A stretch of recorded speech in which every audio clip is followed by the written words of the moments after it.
Listo. Ahí, sí. Esto lo podemos, sí, ya. Buenas tardes. Hey everyone.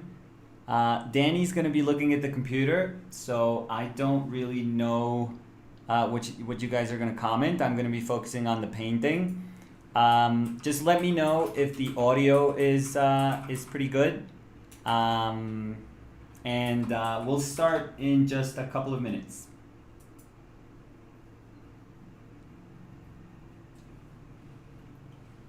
Yeah, so just write in if audio is okay, because this is our first live YouTube, so it could be a disaster. It could be like a total disaster. By the way, in the YouTube description, please guys check out in the YouTube description. So that's underneath the video.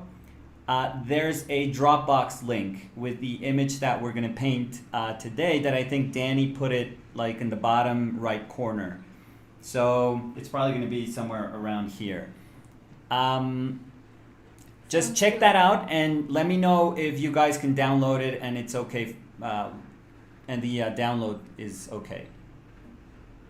Yeah? It's like a small JPEG. Honestly, I don't think we need anything, larger than that. I'm actually painting from my cell phone. So, we don't really need like a super high-res image for reference. Are we good? Yeah, you guys can ask questions while I'm painting, and Danny will be our moderator. So if I'm not answering your questions, it's all Danny's fault. That's gonna be on her. So. If you have questions, she'll just relay them and I'll answer. I'm going to go through very basic things at the beginning just so that we're all kind of clear. And that'll give you guys some time to download the picture if you guys are painting with me. Or if you want to download the pic and just put it on a separate window and just look at it while I'm painting. But let's go through like little technical stuff. I'm using the palette that I've used for the last couple of weeks, I think. I'm not going to touch my bismuth yellow. I'm not going to use this maybe during this week, or maybe we'll do like a higher chroma painting during this week. I'm not really sure. But for today, I know for a fact that we're not going to touch this one. And the rest of the colors should be very familiar for you guys if you've seen me paint during this year. This is like my palette. I mean, if we take like Sans bismuth yellow, if we take that away, this is like the palette that I've been distilling for the last 20 years.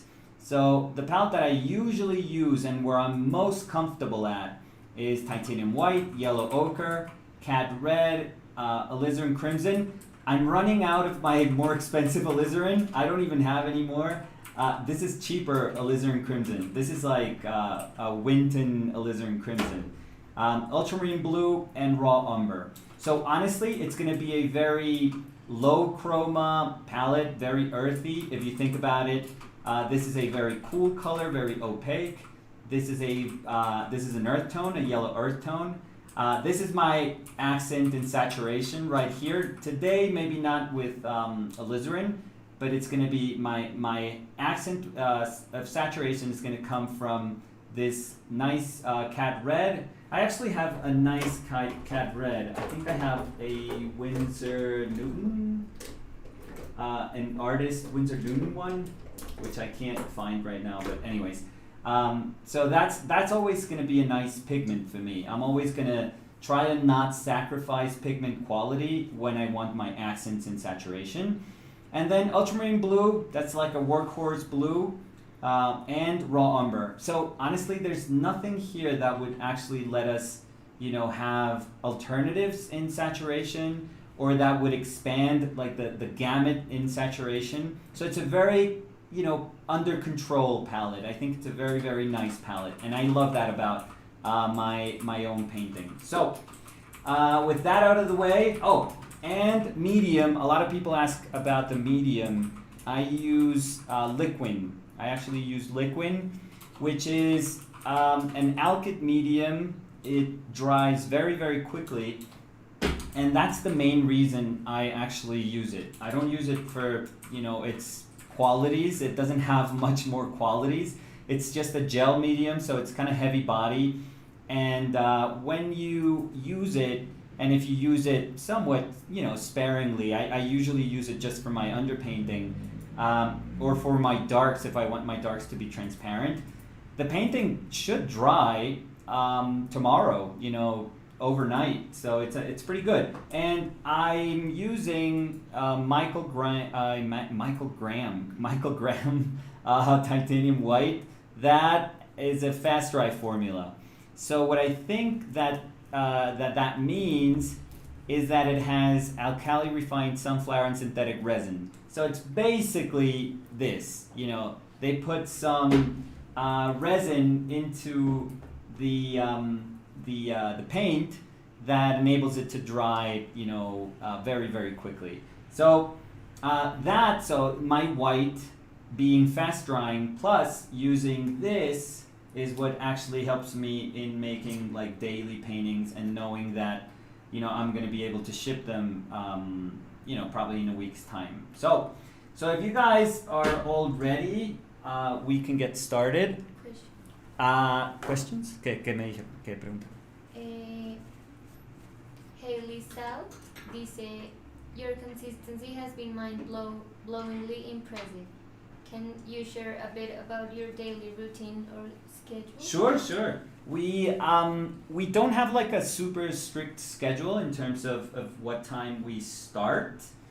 We try to have since we work with daylight and indirect lighting, I don't have two lamps shining on the painting, which makes it really, really difficult to record and also for me to see. We have indirect lighting, so what I have, and this is important because of the of our routine. What we have to is look for hours during the day that where we have somewhat consistent daylight. Now that doesn't happen quite often in Bogota, so it's something that we can't control. But afternoon light like today, and today it's pretty gray, so it's actually pretty good. Now we need a good camera, like a camera that it has a sensor that is very sensitive to low light, and we need a lens that it can open, the aperture can open and let a ton of light in, and we have those two things. So that's the important part. If we didn't have that, then you guys are probably seeing it on YouTube, but we would have a ton of noise in our image. So that's very important. But honestly, we have kind of like morning sessions and afternoon sessions, and we work on those two. So we can work from 9 to 12 or from 2 to 6. And anywhere, between those two or using those two sessions is where we work. And we do it Monday through Friday, and I usually do voiceovers, and I edit the voiceovers at night. And Danny is editing throughout the day. So, her work is like super heavy load because she has to edit like Monday through Sunday. So it's pretty tough. I'm going to get started. I usually use a water-soluble color pencil. And the only reason I use it is because it's soft. So, and this one is just a no brand. Just so you guys don't, if you guys know me, you know that I'm brand agnostic, so I don't really believe in brands in that sense. And so none of that is actually important. But I'm going to do very, very quickly. I just want to check my composition. I just want to check what I want to paint. I know that I would have loved to just have this big shape. That's actually what do you call that? A mantelpiece, maybe? I don't know what you call that in English. But Danny just wrapped herself with it. And it just created these really sharp shapes. And I wish I could have a lot of these shapes, but the more I have to use, the more shapes that I have to put in here, the smaller the head is going to be. So I have to find like a happy medium. But I love this V shape and the fact that it finishes in the head. I know I gave myself that margin. If I go, if I go outside, I don't care. Like, you know, I'm doing like a Giacometti margin, you know, inside the paper, inside the margins of the paper, so it doesn't really matter. So I'm really interested in that. I love that it's off-centered, you know, that there is an axis in the middle, but that her sweater is actually going to the side, so this is actually like this V shape is actually not like right in the middle, so it's not going to be perfectly symmetrical, and I really like that. I don't like my paintings to speak about, you know, perfectly symmetrical conditions. I want them to feel a little more organic, so. Will this painting be for sale? Yeah, these paintings, since we had to change it up a little bit during this week doing these lives, I'll try to take a nice picture as soon as we're done, and I'll post it in our channel, in our webpage. So you guys can, if you guys are interested, you can go there and purchase it. I'm just looking at shapes, like very, very simple general shapes now, just distances really. And I think we're gonna be fine. All the other decisions, like drawing decisions, I feel like I can, you know, I can work and adjust them on the fly. So I think that's gonna be fine. So for my underpainting, I usually not always, but I usually try to use my raw umber, and I think it's probably my, you know, love for Baroque painting showing, and my love for illustration showing when I you know, favor that raw umber. But you know, underpaintings, they don't have to be umber or earthy underpaintings. I mean, it's kind of cool if you want them to be more neutral, but they don't have to be. Otra pregunta. Sí. Dice, in one of the earlier videos. Yep. Espera. Ay. ¿Se fue? Dice que viewers will experience buffering. No sé por qué. Bueno. Bueno, la pregunta dice, in one of the earlier videos you mentioned drawing forms a little larger than initially perceived. Do you still work that way? And can you expand on this? Thank you.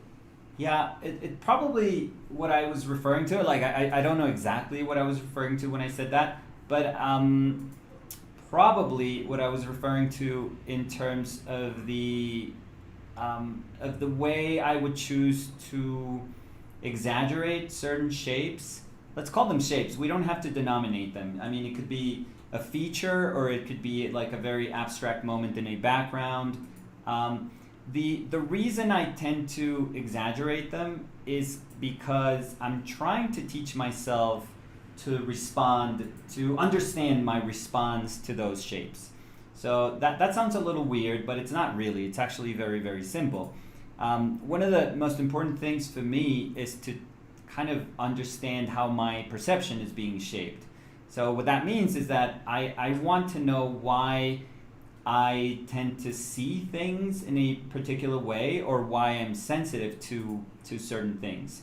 So one of the easiest ways in which we can kind of start getting used to understanding the way we see things is by emphasizing those things. You know, it's almost like a visual reminder of how things affect you in some way. So let's say, for example, in this painting, I love that strip of light. I think I want this whole painting to be about that little kind of strip of light that goes down Danny's nose, like down the bridge of her nose. So I really want to exaggerate that moment. I really, really want to exaggerate it. Now, the way I can exaggerate it is, you know, it's actually manifold. It could be done in very many different ways. So, but the way I'm probably going to use to exaggerate that particular moment is going to be value.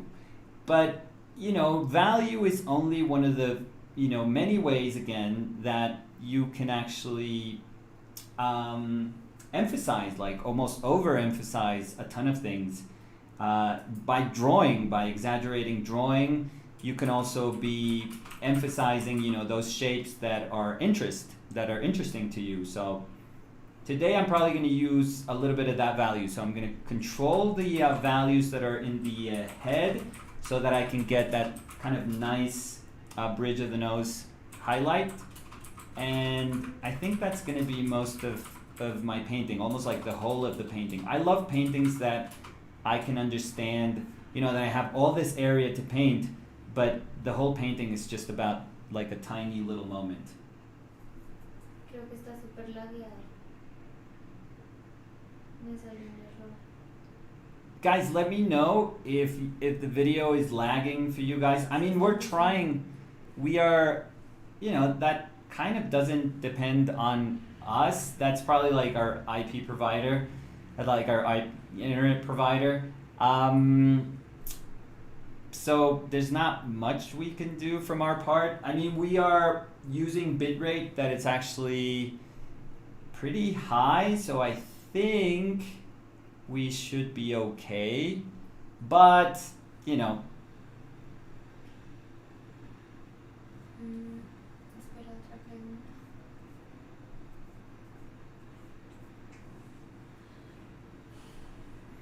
So yeah, so instead of understanding features as these moments, these highly specific moments, in a portrait, I'm just gonna see shapes that are actually almost like consumed by a condition of value. And I'm gonna try to hold on to that for a long time.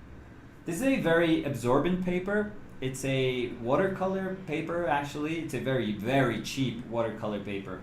So this first layer is going to be absorbed by the paper so quickly that I can actually work on top of it, very, very fast. So that's actually one of the reasons why I'm loving painting on unprimed paper. It just, it's pushing what you're supposed to do with paper, because it's not great that the paper actually absorbs and sucks in, all this medium and this pigment, but it feels amazing to me. So, it's a sacrifice I'm willing to do. Acá hay una pregunta. Espera. What was the most fun thing to paint for you when you were in art school? Most fun? Sí, lo que más te gusta. Yeah, always. I guess always the model. Painting from life was always pretty amazing. But I don't know. Anything that was challenging was fun, to be completely honest. Obviously, the model I had close affinity with painting, models from life, just because I love to paint people. I think that is what I'm gonna do, until the end of my days. But yeah, just about anything. I don't think I've been trying to separate myself from my subject matter, in the sense that I don't want my subject matter to dictate, whatever fun I could have or not have with my painting, with my painting session, with the act of painting. So if I'm trying to teach myself that even if I'm painting something that I'm not completely interested in, I can actually find reasons for, painting it. Trying to extend color in a paper that is very, very absorbent is the annoying part.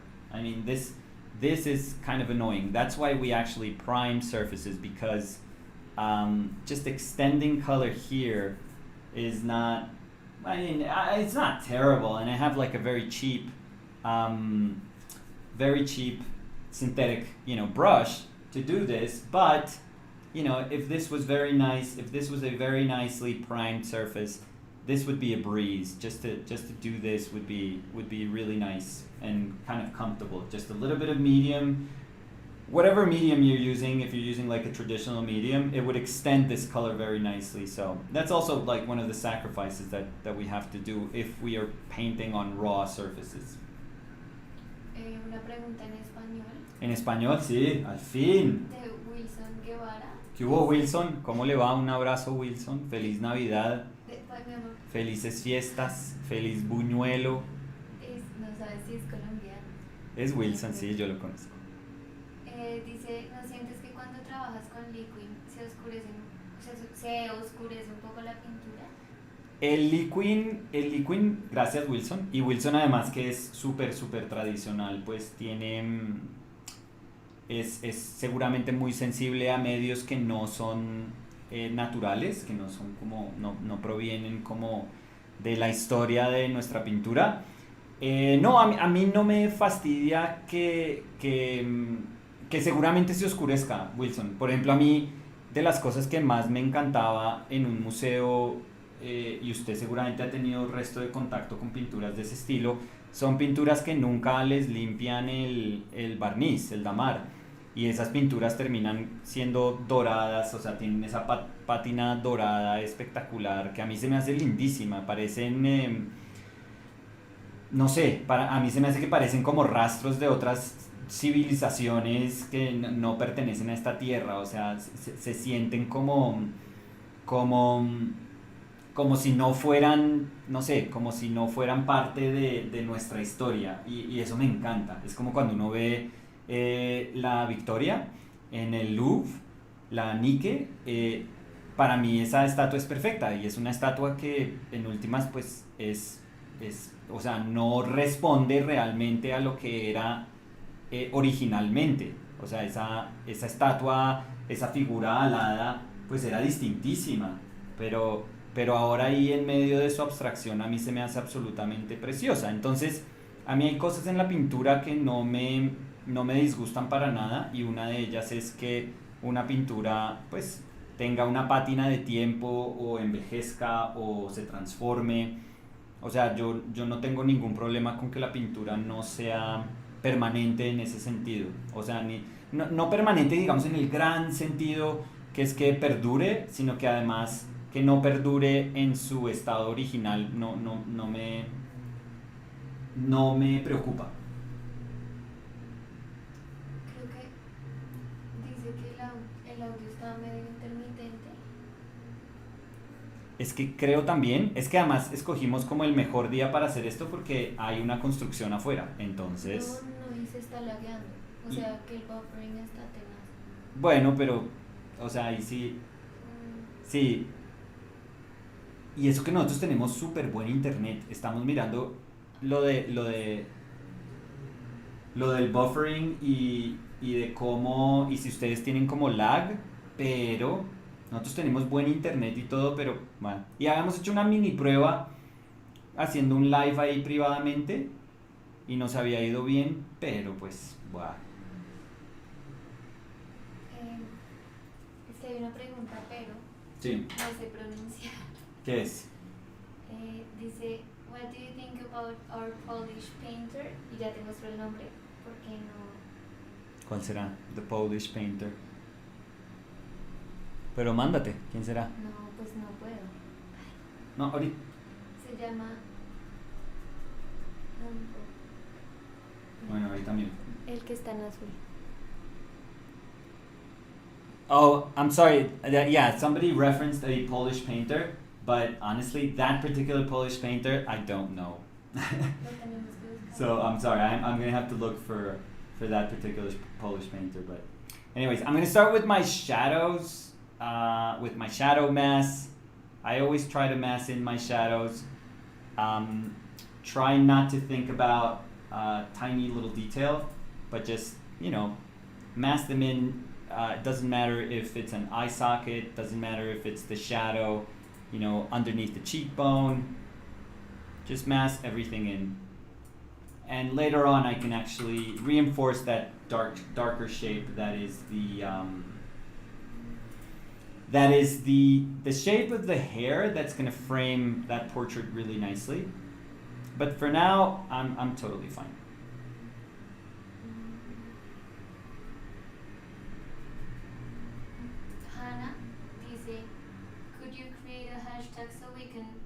share the paintings we did for this reference? Oh yeah, we could do that. Hannah, we could totally do the hashtag so we can post the same painting on Instagram. That would be super cool. I usually try to be I try not to force people to paint alongside, or because I don't know what your schedules are, and I'm very respectful in that sense. I'm not expecting every single person to be painting alongside. So I always tell people, no, you can learn. You can't learn painting just by looking at somebody paint. I wish that was true. That would have been my dream when I was a student. But also, if you can't paint because maybe you're with your kids or you're just working and you shouldn't be doing this instead of working. But thank you. But you don't have to paint alongside us to feel like you're kind of part of this exercise. Just paint, in your own time, at your own pace, and that's going to be totally fine.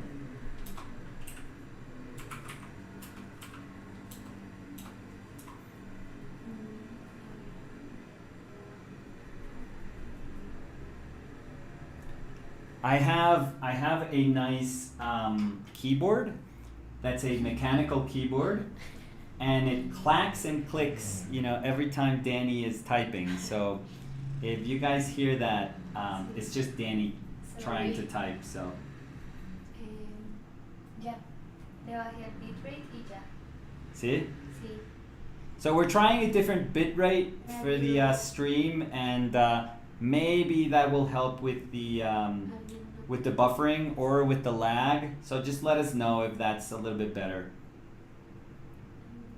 We're doing, today is like guinea pig day, so we're trying things out, and you guys can let us know if it was okay or not.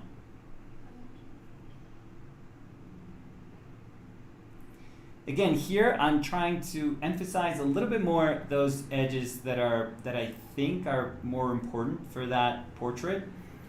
So I don't want to lose completely those. I'm willing to lose them while I work, but I know that I have the responsibility to find them again.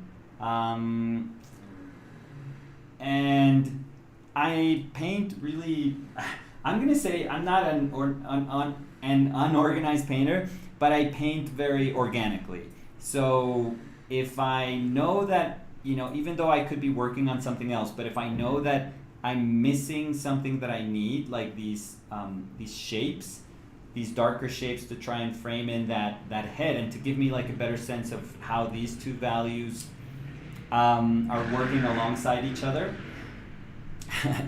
then I'm gonna do it. I'm gonna grab my darks again and then try to re-emphasize those darks. And one of the things that I want to try and control is the fact that there's really high values here.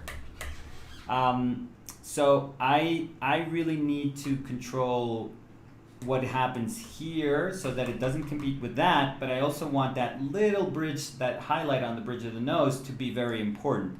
So that's going to be, those two things are going to be really kind of key to the painting. So let's start with the value here. I'm going to start with like a mid-tone value there. And it's actually kind of cooler. I was doing my shadows with my cat red. I'm actually going to go for my alizarin now, because alizarin as a pigment is just natively, obviously, a lot cooler than my cat red. So again, just a mass of light. I'm not going to think about it being a forehead or it being a nose. I'm just going to think of it as a light mass. And because I am mid-tone heavy, I think that that's what describes me best as a painter. I'm very mid-tone heavy. I'm going to try and start from my midtones. So I'll work my way towards my lights, but I'm going to start to emphasize midtones right from the start. That's just my sensibility. You guys don't have to do that, but that's just how I kind of, I feel most comfortable painting. ¿Cuál es la otra pregunta? Sí, qué pena interrumpido. No. Espera. Dice Jamie Cook, dice, on prime paper, silly, but I have a voice in my head that worries about making art conservationist, no sé cómo se dice. Sí. Angry. Oh, yeah. No sé si The quieres- good thing about, ¿cómo se llama? ¿Cómo se llama la persona? Jamie. Jamie, so the good thing about, pissing off art conservationists is that, we're going to be dead. So, doesn't matter. That's their problem. That's, future conservationist problem. That's not our problem anymore. So, very nice, you don't have to be worried then. No, I mean, I'm saying that jokingly, but I can't think of them while I'm painting. I have to think of what I want to paint. So, I'm not bothered by any of that. Acá Sergi Arts te pregunta, ¿alguna vez viniste a España? Si es así, ¿pudiste visitar el museo Casa Sorolla? Claro, Sergi. Ya he ido muchas veces a la casa de Sorolla y es un regalo increíble. Las dos pinturas favoritas mías de allá son el niño sacando el caballo del mar. Esa pintura es una locura, o sea, una absoluta locura, no la entiendo, no la logro racionalizar, no tengo idea cómo pintó esa pintura. Y la de la esposa, la de Clotilde con la hija. Esa pintura también me fascina. La que está en la cama, que está recién nacida y es una bebecita.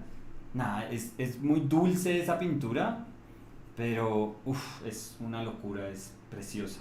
Esas son como mis dos pinturas más favoritas de ahí.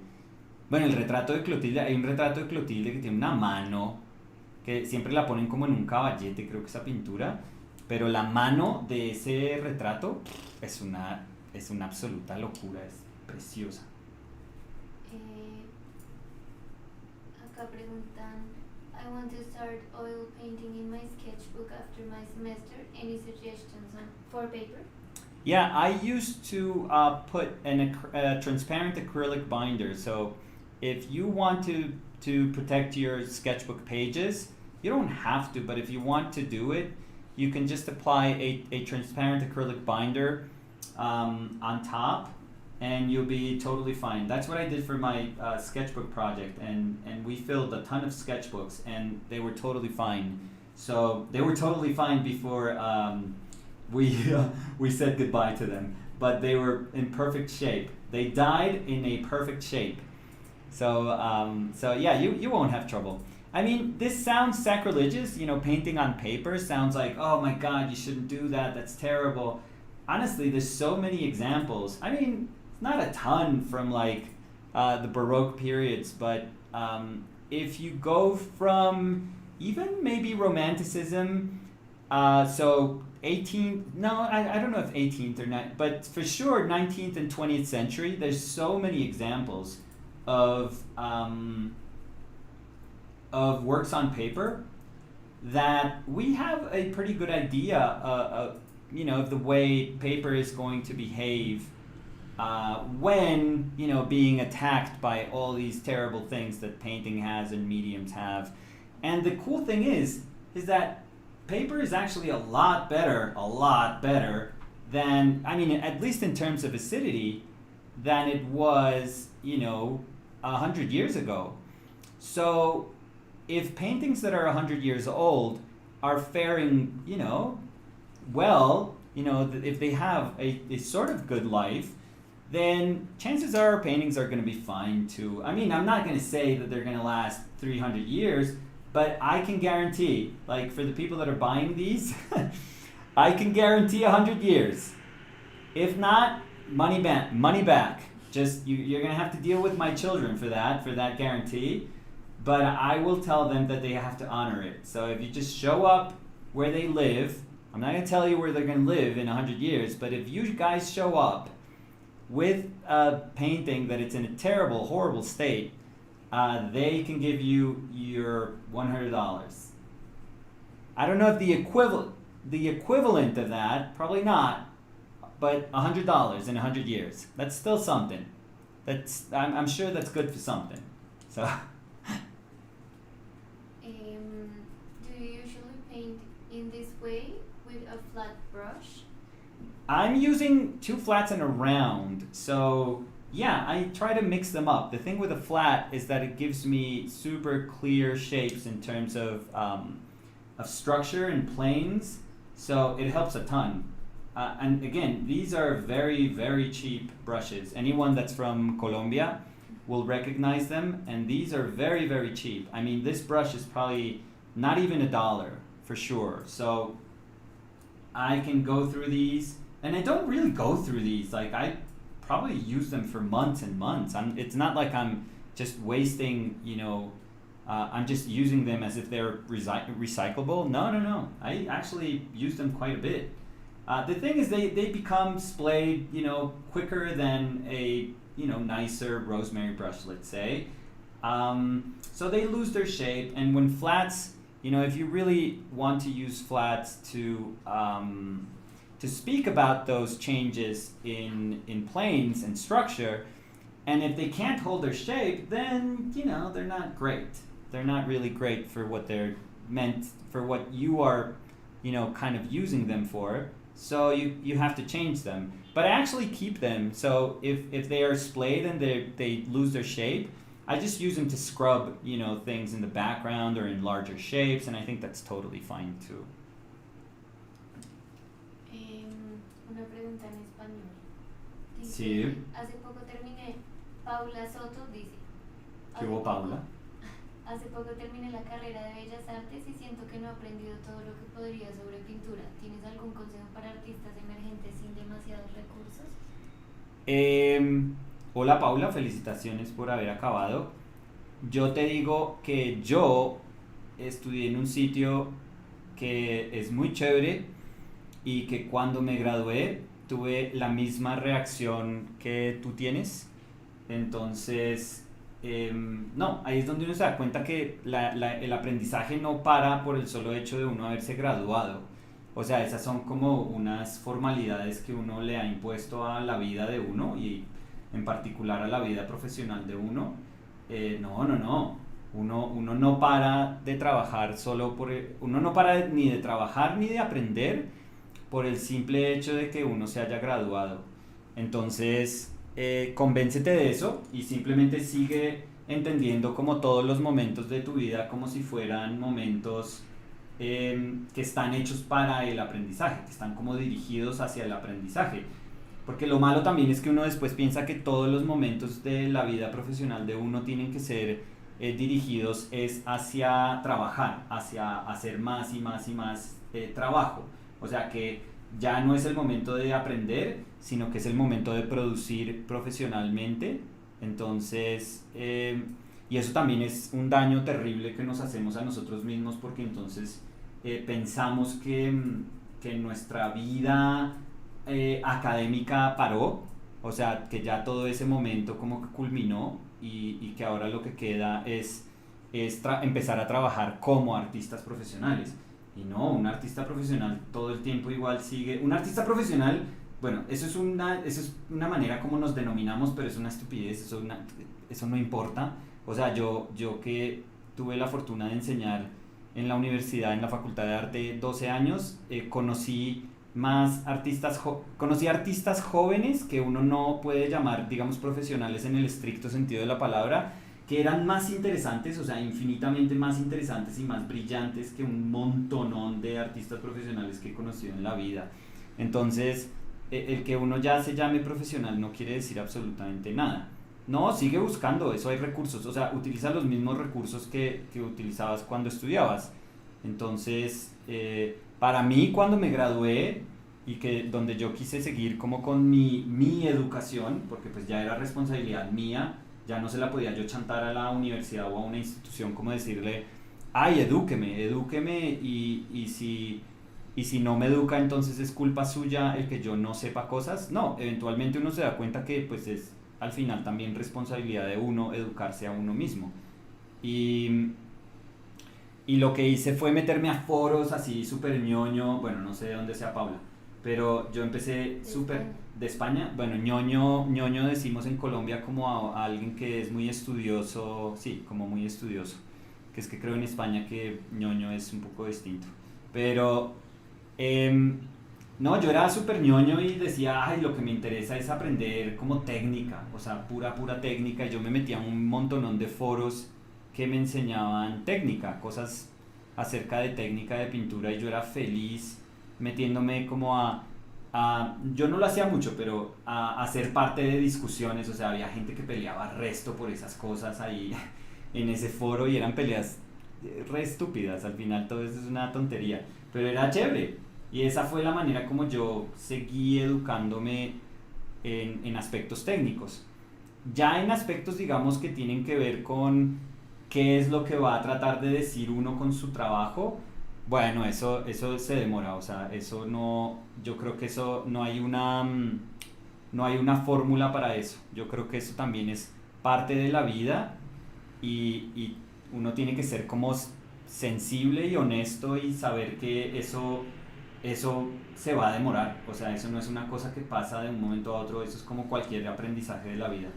Entonces, nada, seguir, no pienses que nada cambió, lo único que cambió es que tienes un papel que dice que eres un artista profesional, pero en términos de cualquier otro aspecto de la vida, pues nada ha cambiado. Cualquier otro aspecto importante de la vida, digámoslo así. Bueno, una pregunta en inglés. Dice, Benjamin pregunta, when in the process do you start paint, ¿qué? Ya, espera. When in the process do you start painting with more substance? I tend to wait for too long before I apply enough paint so I can enjoy the oil. I don't know. I try to feel it out. I feel that that's one of the reasons that I go to, let's say, a bristle brush to try and have enough paint underneath so that I feel that I'm painting, on top of a substantial amount of paint. But that's a tough balancing act because if you overdo it, if you put a lot of paint there, a lot of paint down, or if you're using medium and if you just drench it with medium, the surface itself of the painting is going to tell you, okay, that was way too much paint or that was way too much medium, and you have to start to be really sensitive to how the surface is actually letting you know those things. Because those are kind of, this is the way I kind of speak to myself, but those are messages that the painting is trying to give you, and they're very clear messages, but you just have to be open to understanding that if your surface can't take more paint, then you shouldn't be painting, with very impasto-y, kind of like loaded brush strokes, and you have to be more sensitive.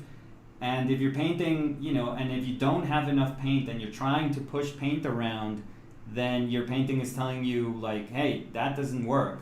That's not really working. How to do that, how to know how to do that, I'm not sure those things can be taught. I think that those things can only be experienced. So that's going to be something that and it's very kind of intrinsic to your own painting and your own sensibility, and that is going to happen, throughout the making of many, many paintings. So you just have to be very open to that, to your painting kind of letting you know that. Because again, if you say, oh, that's a lot of paint, I don't know how to measure that. That is so relative. That's a lot of paint in terms of, what? Because I can assure you that many times I feel like I'm being very bold with the amount of paint that I use. Not now, but in other paintings that I've done throughout the years.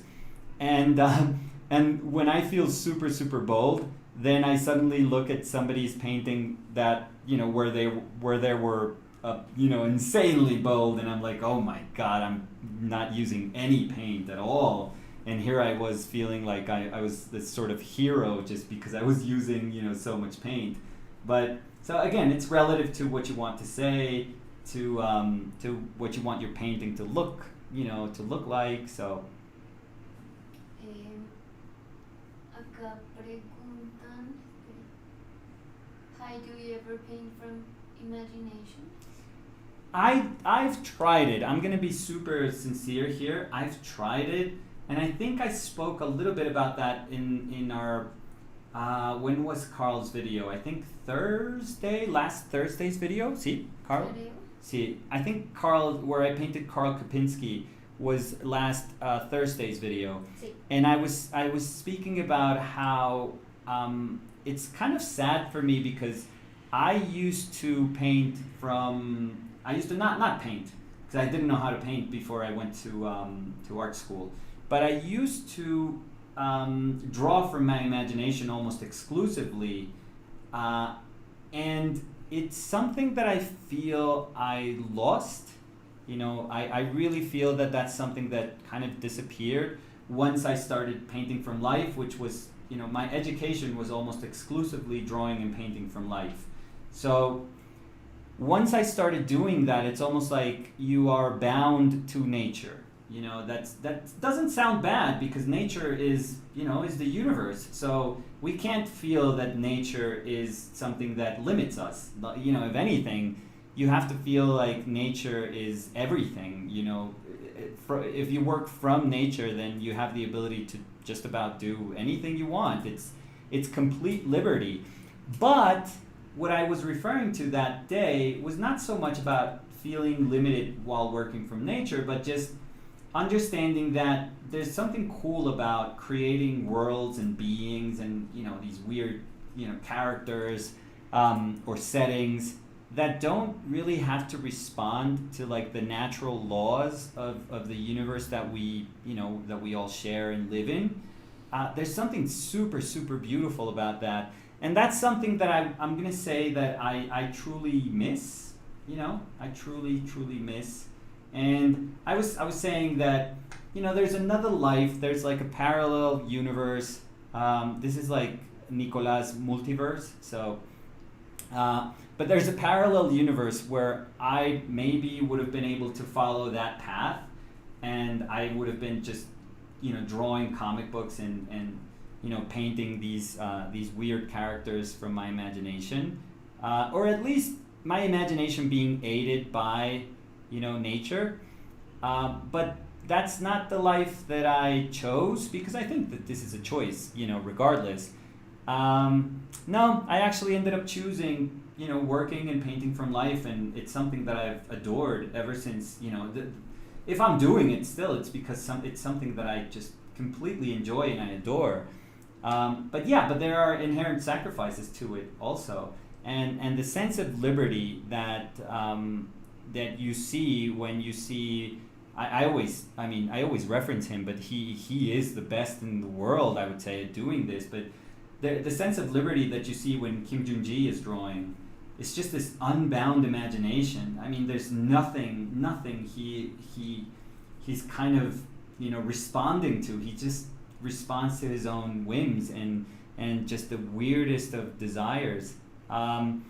I think that is so incredible. I think that being able to do that is so amazing that those are the moments where I'm like, oh my God, this would have been an amazing life. Like, this for sure would have been something very, very cool if I had chosen to follow that path.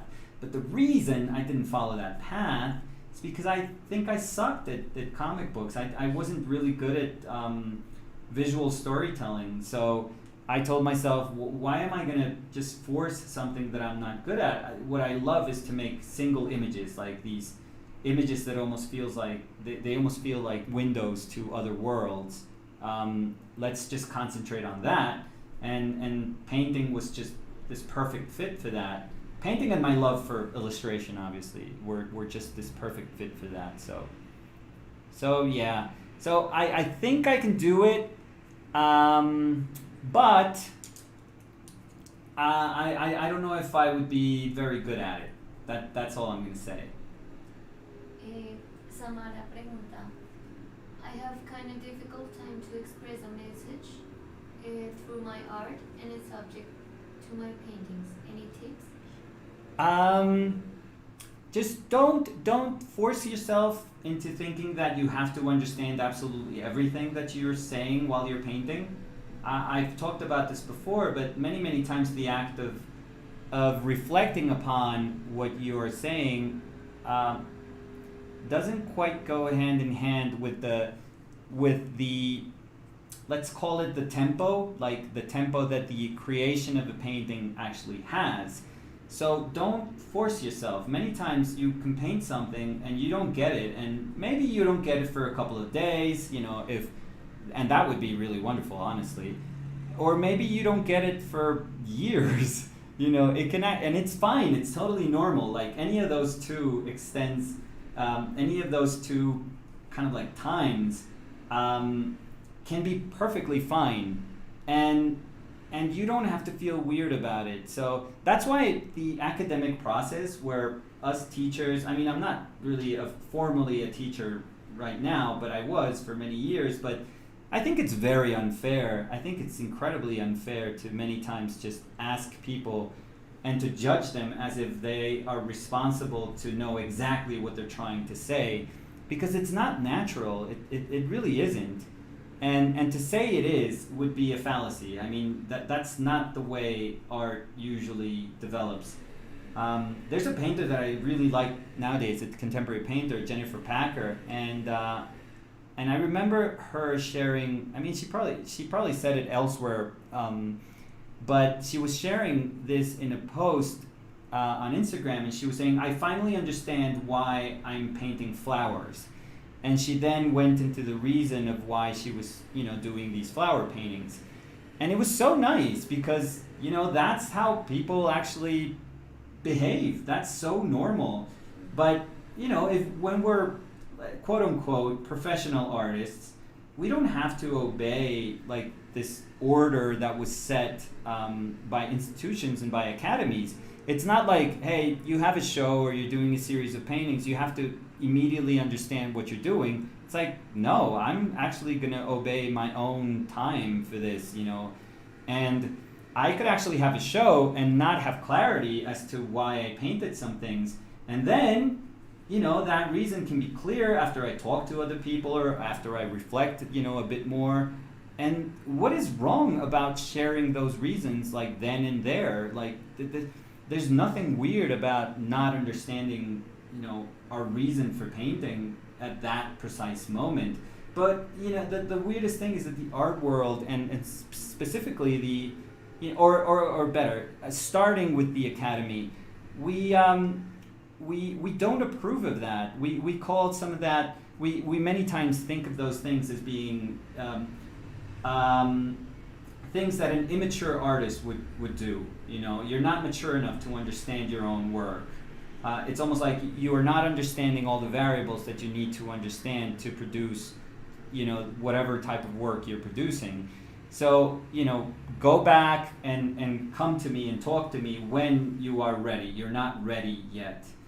And I think that instills like this mindset in specifically in young artists, minds, where you almost don't know when you're going to be ready then. If you don't have clarity, if you don't possess that clarity, then you almost start kind of convincing yourself that you don't really know, when this is going to happen, how is this going to manifest, and it just creates this absurd amount of pressure, and it's just unreal, I feel. So we have to, we as teachers have to also teach ourselves how to have more natural kind of expectations from the art world, in the sense that young artists or very old artists that are that have been working for decades, they have the right to just say, I'm not really sure of what I'm doing or what I'm trying to say here. I'm just proposing a lot of things, and maybe the way I'm going to learn what I was trying to say is once a lot of people have experienced it, and once I can get a kind of like a firmer grasp on that. But again, the timing between the making and the reflecting upon what is made can be completely off, and that is totally normal. But again, the thing is, the art market and the institutions, we and I'm going to say we because I belong to an institution, so I'm gonna call myself part of that problem, even though I was very aware of it. But we as teachers, we as these people that are part of those institutions, it's almost like we're not aware, and we want people to play under different rules than the rules that govern sort of natural law. And I'm saying natural law because as human beings, the same things that we as human beings go through are the things that affect the art world, that are the things that affect like a creative process. A creative process can't be any different than, kind of natural law.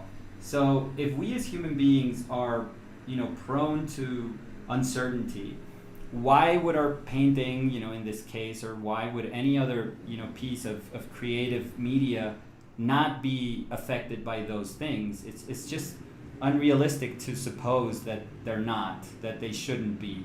And it's unfair to then punish people because they're not. That's the most terrible part. Just the punishing of people in many ways, and saying, no, you can't be part of this group show because your work is not mature enough, or you got a horrible grade in your whatever, in your master's thesis because of that.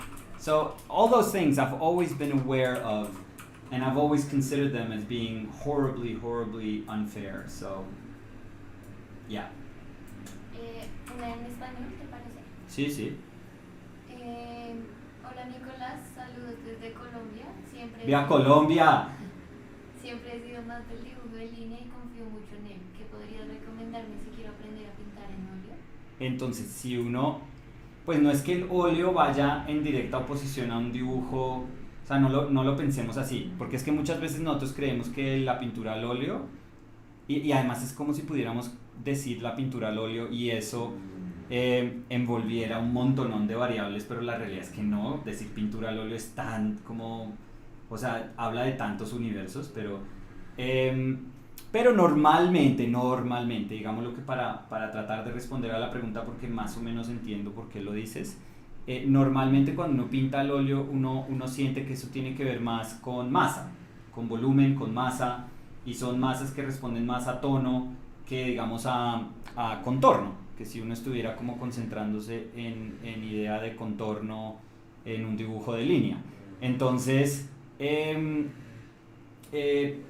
uno tiende a pensar que esas cosas tienen que ir en contraposición, o sea, que si yo me fijo mucho en contorno o en trazo o en línea o en el peso de la línea o en la modulación del trazo, que entonces todas esas cosas no van a poder ser, digamos, no voy a encontrar cómo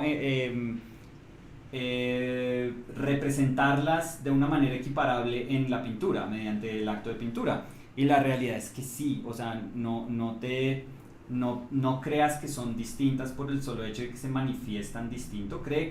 Solo ponte a pensar que el dibujo es una cosa súper abstracta, es una idea, pero así, re abstracta. Y el dibujo se puede manifestar de maneras que no necesariamente tienen que ver con línea, con un trazo de una línea que tenga como un calibre delgadito. O sea, el dibujo es una idea infinitamente más grande que eso. Esa sería una forma como muy reducida de describir el dibujo. Entonces, cuando te convences de eso, te vas a dar cuenta que puedes entender la disposición de una masa de color contra otra como dos decisiones que tienen un carácter de dibujo. O sea, esa decisión de decir esta masa de color va desde este punto hasta este punto, y esta otra y está contra esta otra masa de color que va desde este punto hasta este otro punto. Eso tiene que ver con dibujo, eso tiene que ver con nociones mucho más grandes de dibujo. Entonces, piensa que tienen muchísimas más cosas en común que las que son evidentes, que son las que las hacen distintas. Entonces no te frenes, empieza a acostumbrarte a entender dibujo desde masas de color. Te preguntan, do you think it's important to formally study anatomy to do figurative art?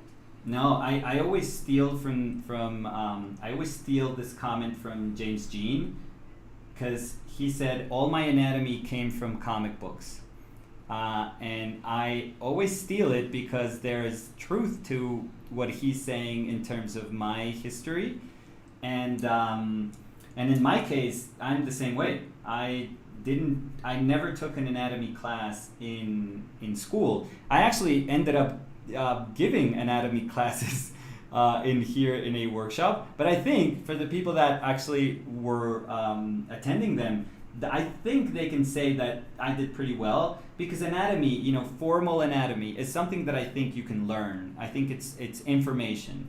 The hardest part is to understand how that information manifests itself in the figure, let's say when you're drawing the figure. But if you've drawn the figure like I have, and I've drawn from life for over 20 years, then you are used to identifying how underlying structures manifest themselves, when you're looking at the model.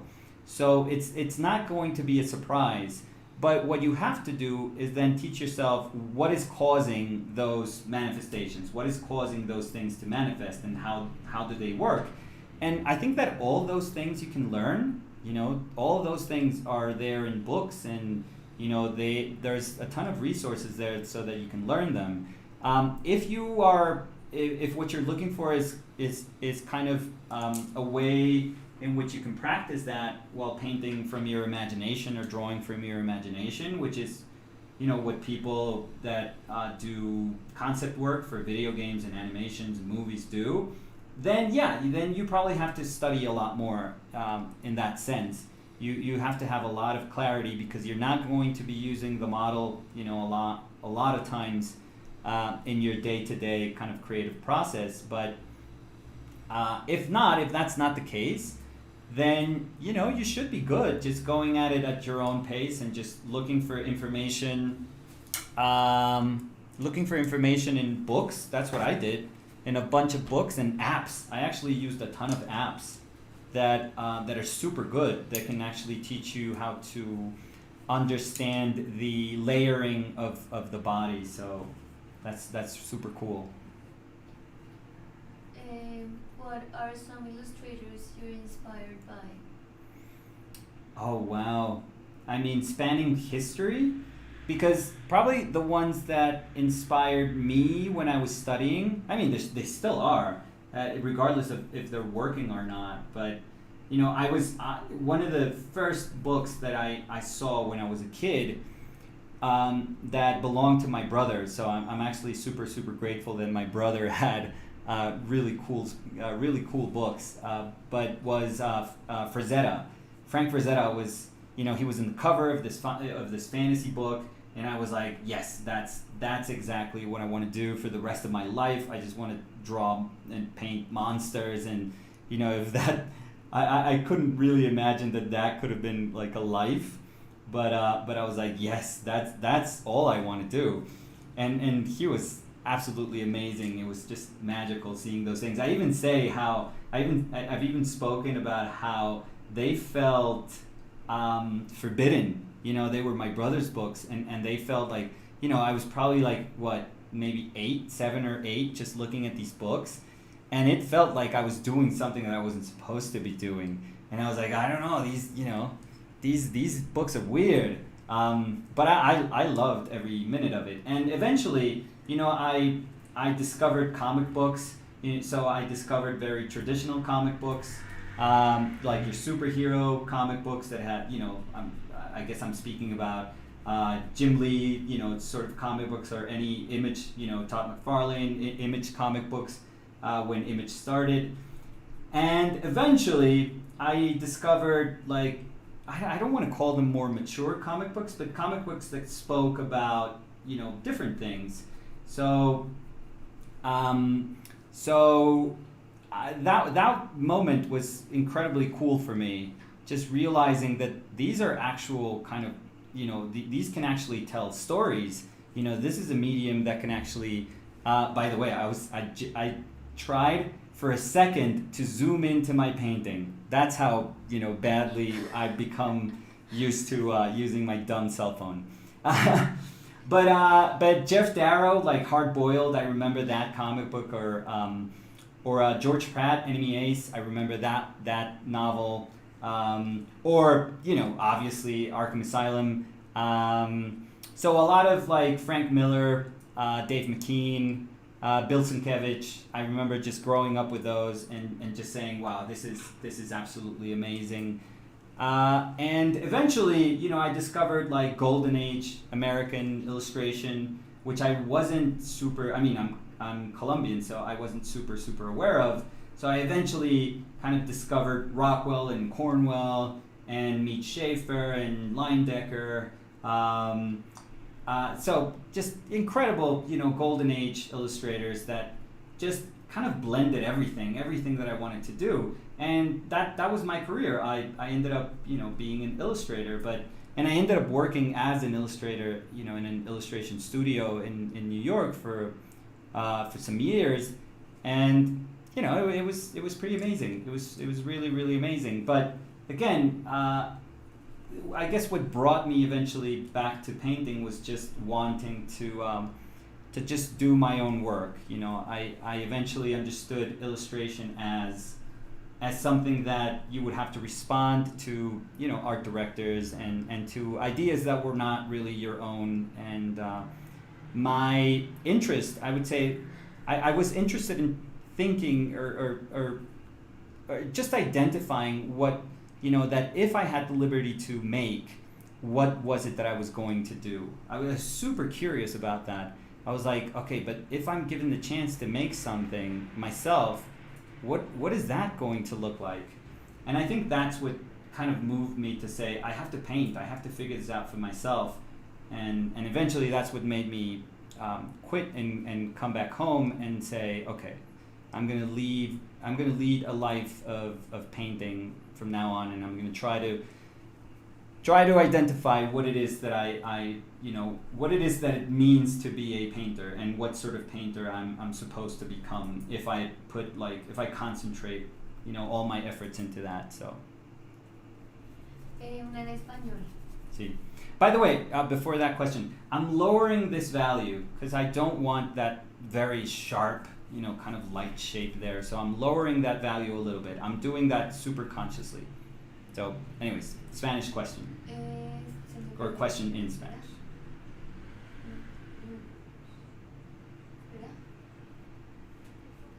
No, Dani.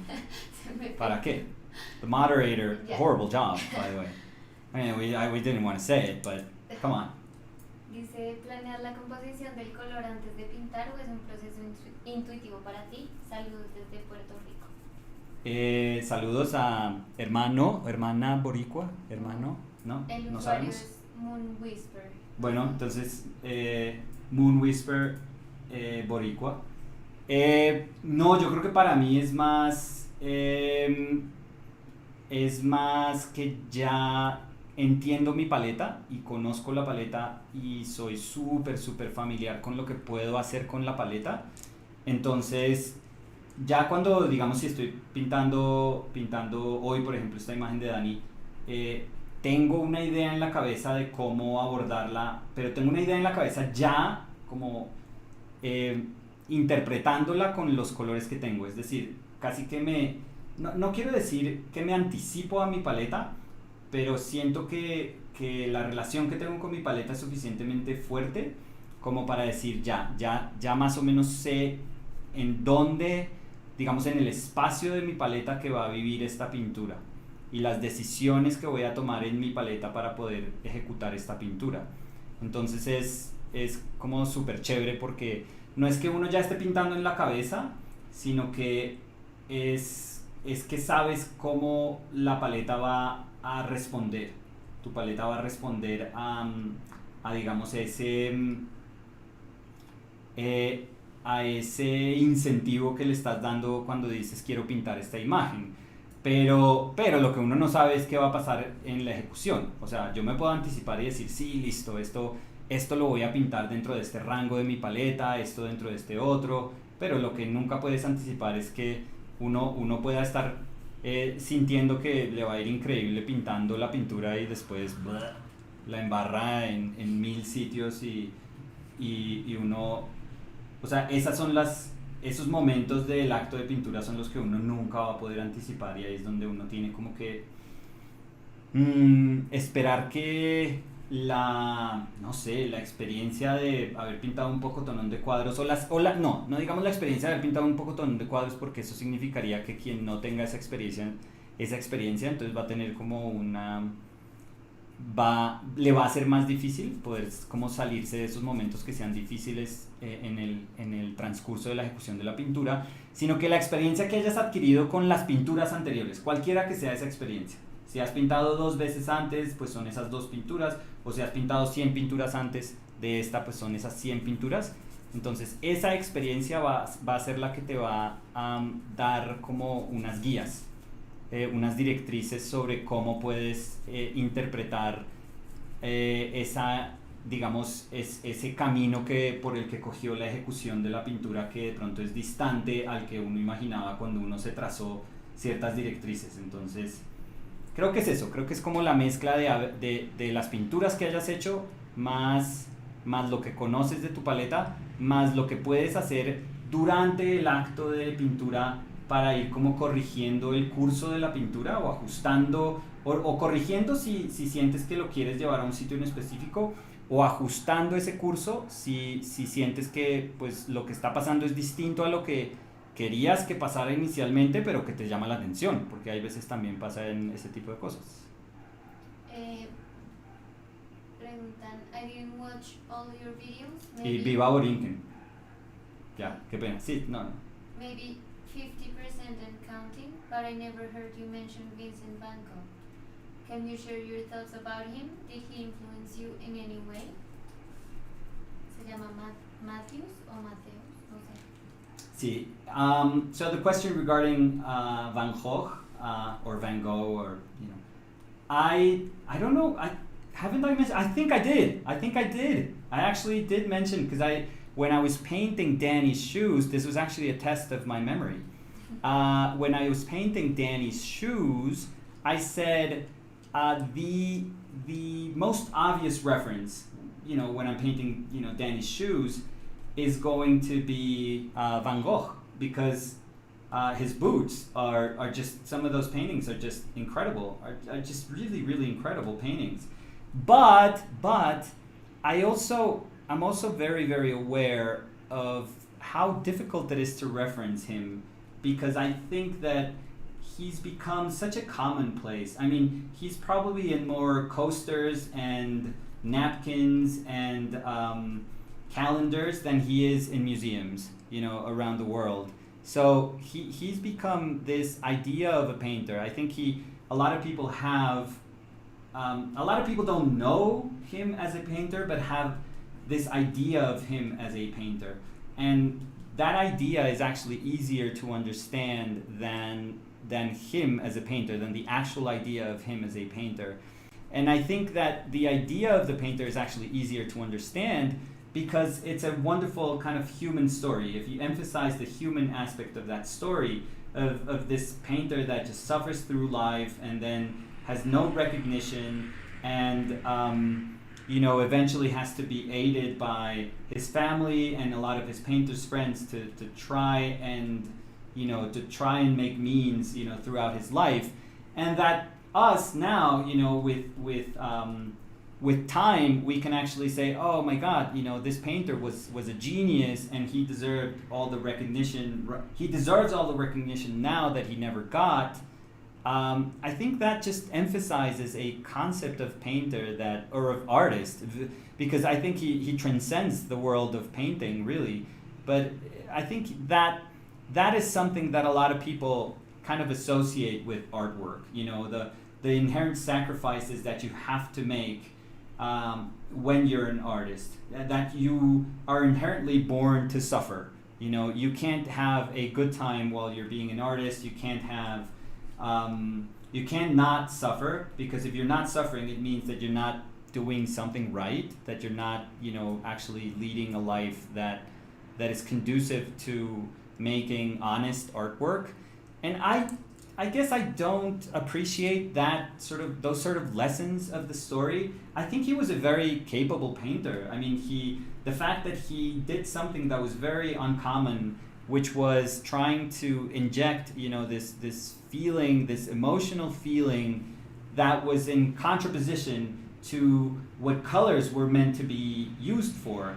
There were very esoteric color theories like in Impressionism and Post-Impressionism, but basically, colors were actually given sort of meaning, and he could use the brightest and the most saturated of colors and yet speak about something that was highly melancholic, and that was, that's pretty incredible. That's actually very, very, cool about him as a painter, but it's something that people overlook, and they just want to see the story. They just want to see this this traumatized painter that eventually like took his earlobe out and gifted it to a prostitute, and that to people is far more exciting, or thinking about those stories that become these myths, really.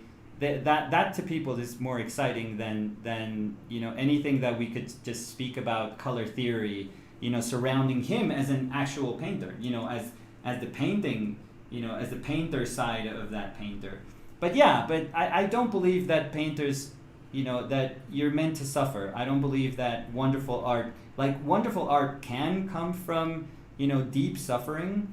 But also, I remember when my father died, I didn't want to paint anything. So, it's not like suffering or being in pain is also a natural state of creativity or creation. For a lot of people, it's not. For some people, it will be, but for a lot of people, it's not. And we have to completely understand and respect that.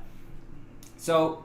I don't know. The idea of the suffering artist, I think is something that I would refute a little bit. I mean, look at Velázquez or look at Rubens. They did really well in life, and they didn't have to suffer. They were courtesan painters, and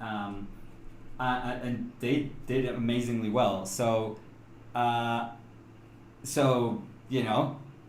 Who here is going to say, oh yeah, but Velázquez is less of an artist just because he didn't have to suffer that much? No, I think, again, that side of the story is just a very human side of a story, but I think it became its own myth, I think. What are your feelings on Peter Doig's work? I think he affected a ton of contemporary painters. I think you can totally see that kind of signature affecting a ton of contemporary painting. I like it. I think Danny's a big fan of him too. I like him. I don't know if he's one of my favorite contemporary painters. I think I would pick other painters before him. But I love the relation, just the exploration of the kind of more metaphysical relationship between human being and nature. I think that's just wonderful in his work, and it's just another way of understanding our relationship with nature. So I always feel that that's super cool to explore. But I think we don't meet in many points. I think I'm far more grounded than the stuff that he does. Again, this doesn't take anything away from him. He's a brilliant contemporary painter, but there's probably some places where I meet with his work, where we meet and I say oh, this is so cool, and there's other places where I'm like, okay, you kind of lost me here.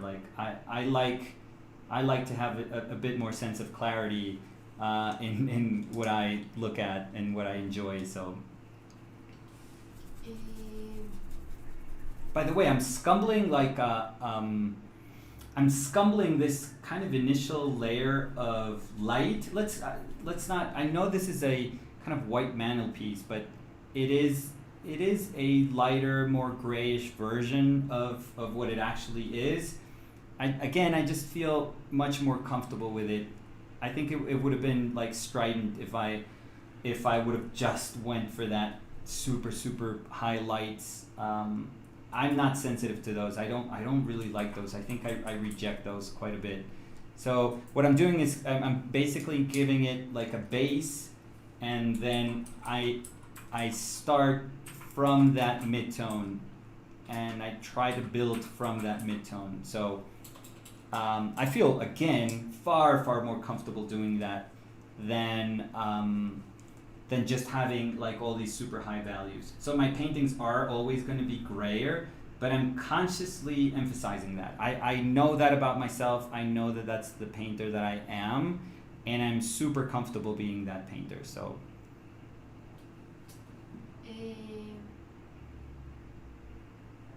your color choices really remind me of tonalism. Very Yeah. moody. What are your thoughts on it? oh yeah. Love tonalist painters. I think value is probably, if I had to pick one of the aspects of both drawing and painting that I just enjoy emphasizing and that is closest to my own sensibility, it has to be value. To me, it's probably the most important aspect of painting. But again, that's to me. There's so many variables in painting, and all of them are so necessary that to me, that's why I can actually sacrifice saturation, and I'll be completely fine. I won't miss anything. You know, if I had to sacrifice saturation from my painting, I would paint very happily, you know, for the rest of my life. It is a sacrifice, because I now wouldn't be able to use saturation as a vehicle to communicate, but I would be completely fine with doing it, because I really feel that my painting is not dependent on that. So, but instead, yeah, value and tonalist painting is just, I mean, one of the